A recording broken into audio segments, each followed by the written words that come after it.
पहली जिम्मेदारी ये है कि हम हुजूर आक़ा सल्लल्लाहु अलैहि वसल्लम की ज़िंदगी को सीखें और उसको फॉलो करें। जब ज़िंदगी को सीखेंगे तो अल्लाह रब्बुल इज़्ज़त हमें दुनिया में सुकून और अमन की ज़िंदगी देंगे, आखिर में हमेशा हमेशा की कामयाबी देंगे। ये जिम्मेदारी दोनों मर्दों का भी है और औरतों का भी है। औरतों की जिम्मेदारी सिर्फ इतनी नहीं है कि घर में खाना पकाए और अपने घर के काम करके अपनी ज़िंदगी बसर करें, बल्कि औरतों की जिम्मेदारी साथ में उतनी है जितनी मर्दों की है।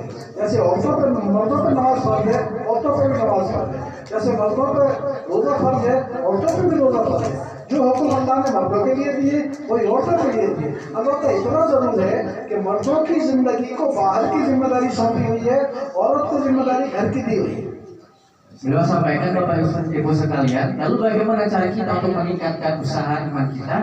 Yaitu kita dengan mencontoh apa yang telah ditunjukkan oleh Rasulullah Shallallahu Alaihi Wasallam. Apa yang telah Rasulullah tinggalkan, lebih baik kita ikuti.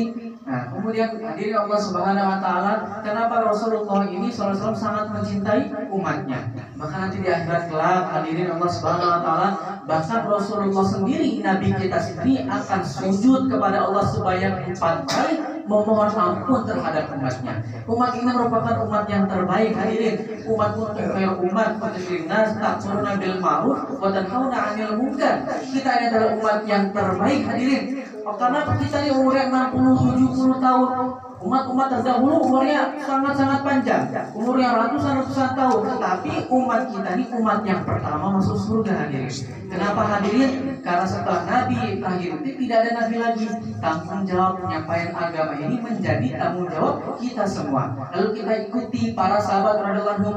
Dulu nggak ada madrasah-madrasah besar, pondok-pondok besar tidak ada. Lalu bagaimana hidup di rumah-rumah mereka? Dari ibu-ibu lahir seorang sahabat hafiz Quran, alim-alimah, dai-daiyah. Kemudian para sahabat ini tidak ada madrasah hafal Quran, tetapi hampir semua sahabat ini hafal seluruh Al-Quran. Bagaimana hadis kita hidupkan suasana agama di masjid kita, di rumah kita. Nah, kita tidak hanya di masjid, di rumah juga kita ajarkan anak-anak kita baca Quran. Karena anak-anak juga menjadi tanggung jawab kita. ये दोनों जो जिम्मेदारी है दोनों पे है। जहाँ अल्लाह ताला ने फरमाया कि नेकियों का हुक्म करना, बुराइयों से मना करना, वो औरतों पे भी है, मर्दों पे भी है। और इसके न करने पे, जहाँ इसके करने पर अल्लाह ने वादे किए हैं कि दुनिया में हमें सुकून की जिंदगी देंगे, इज्जत की जिंदगी देंगे, मनचाही जिंदगी देंगे, और आखिरत में भी हमेशा हमेशा की कामयाबी देंगे। इसके लिए आदमी की जिम्मेदारी है कि अपने आप को जहाँ दुनिया के तकाजे पूरे कर रहा है, खेती कर रहा है, नौकरी कर रहा है, मजदूरी कर रहा है, जो आदमी जो कुछ कर रहा है, इसके साथ अल्लाह के दीन का भी काम करे, जो उसकी जिम्मेदारी है कि अल्लाह के बंदों को अल्लाह समझाया जाए, अल्लाह के बंदों को अल्लाह की ताकत समझाई जाए, अल्लाह के बंदों को मस्जिद में अल्लाह के दीन की मेहनत कराई जाए। जो ये मस्जिदें बीनार पड़ी हैं, मुसलमान वहाँ पर आराम घूम रहे हैं और मस्जिदें बीनार पड़ी हैं, कि ये मुसलमान की जिम्मेदारी है कि अब अपनी जो मस्जिदें बनाई, मस्जिदों को आबाद करने की फिक्र करें।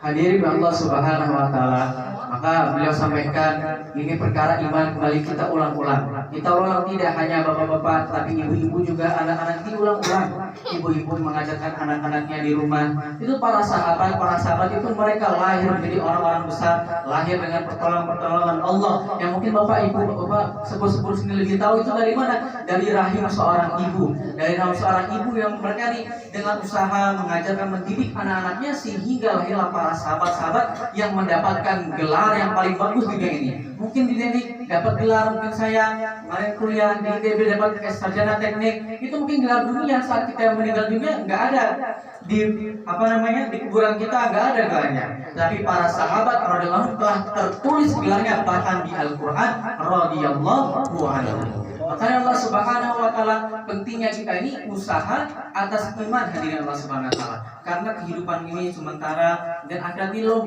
panjang, masih habis kita meninggal dunia, masih ada alam kubur, alam mahsyar, alam mizan, sirat, ada jembatan, masih panjang, hadirin Allah Subhanahu Wa Taala. Bagaimana orang cerdas ini mempersiapkan untuk bekalnya ke depan, bukan hanya untuk 10 tahun ke depan, tidak, tetapi sampai dia meninggal, sampai dia bahkan nanti bertemu dengan Rasulullah SAW, dan semoga Allah Subhanahu Wa Taala mengizinkan kita untuk dapat melihat dibukanya hijab, untuk dapat melihat Allah Subhanahu Wa Taala.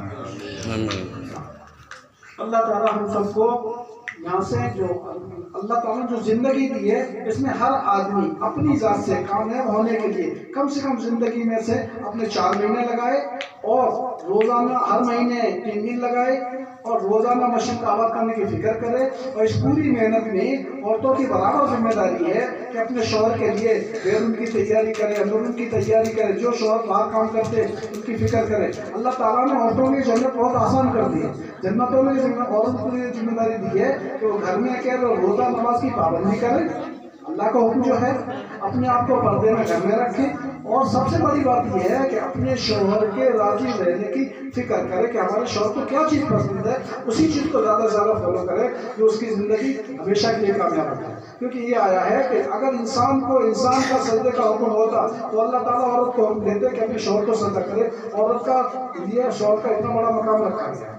जो औरत अपने शौहर के लिए अल्लाह के रास्ते में जाने के लिए उसका बिस्तर बैग तैयार करके देगी तो यूँ आया भरोसा सुना है कि अल्लाह ताला के यहाँ वो औरत अब जन्नत में एक घोड़े पर सवार हो, सफेद घोड़े पर सवार होकर अपने शौहर का इंतजार करेगी वहाँ पे। और ये तमाम हूरों की मलिका बनेगी, सबका मालिक बनाया जाएगा इसे। इसलिए इस जिंदगी को हासिल करने के लिए अपने आप को इसके लिए तैयार करें। इसलिए भाई बताओ अपनी जात से, अपनी फिक्र से, अपनी आखिरत बनाने के लिए अल्लाह का कलिमा तमाम आलम में गालिब आ जाए। इसलिए कम से कम 1-4 महीने हर आदमी अपनी जात से बताए। बताओ कौन बनते हैं जी? इंशाअल्लाह तैयार है इंशाअल्लाह।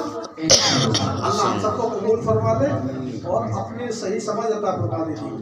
तो आगे की बात यह है कि हमारी जमात इंडिया से आई है और हम लोग आपके यहाँ रहे, आपकी मस्जिद इस्तेमाल की, आपका मोहल्ला इस्तेमाल किया, आपके बिजली इस्तेमाल की, पानी इस्तेमाल की। अल्लाह आपको इसका जज़ा खैर अता फरमाए, इसमें बरकत अता फरमाए।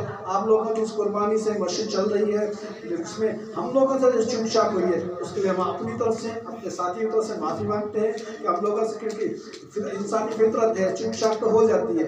अल्लाह के रसूल सल्लल्लाहु अलैहि वसल्लम ने फरमाया साहबा से कि ऐसा हो सकता है कि अभी पानी में चले और पैर में भीगे। साहबा ने उसके रसूल ऐसे कैसे हो सकता है? कि फरमाया ऐसे इंसान दुनिया में रहे, गुनाह न करे, ऐसा नहीं होता। बेहतरीन गुनाह का वो है तो गुनाह हो जाए तो तौबा करो। इसलिए हम इस बात में तौबा करते हैं, आप लोगों से माफ़ी मांगते हैं। हमारी कोई गलती हुई तो माफ़ कर दे। अल्लाह के सामने अगर उससे कोई गलती हो तो मेरे लिए इस्तिग़फ़ार करते। हमारी कोई बात अच्छी लगी हो तो हमारे लिए दुआ कर दे। अल्लाह ताला को कबूल फरमाए इंशाअल्लाह। Hadirin Allah Subhanahu wa Ta'ala, beliau sampaikan bahwasannya untuk mencapai iman yang sempurna ini perlu adanya usaha. Dan usaha ini gak ada yang instan. Bagaimana kita ini, bukan usahanya juga bukan hanya sebentar, tetapi bagaimana kita ini mengusahakan atas iman ini seluruh hidup kita dengan apa yang kita bisa. Bukan hanya 3 hari, bukannya 4 bulan, bukan hanya 40 hari, tetapi usaha atas iman ini seumur hidup. Hadirin Allah Subhanahu wa Ta'ala, para masyayikh menyampaikan bahwasannya mungkin kita telah mendengar banyak pertolongan Allah karomah mungkin yang datang kepada para sahabat, yang datang kepada wali songo mungkin kita kenal, banyak orang-orang yang mungkin kita pikir bahwasanya sungguh luar biasa. Hadirin Allah Subhanahu wa Ta'ala, pertolongan seperti itu pun akan datang kepada kita manakala iman kita, kepercayaan kita itu sudah selevel dengan mereka. Itu merupakan janjinya Allah Subhanahu wa Ta'ala. Makanya Allah Subhanahu wa Ta'ala, perkara itu insyaallah Allah Subhanahu wa Ta'ala, ini juga jamaah-jamaah India, beliau sampaikan bahwasanya Masya Allah mereka berterima kasih. Kemarin Rabu pagi mereka sampai di Masjid Al-Manan ini.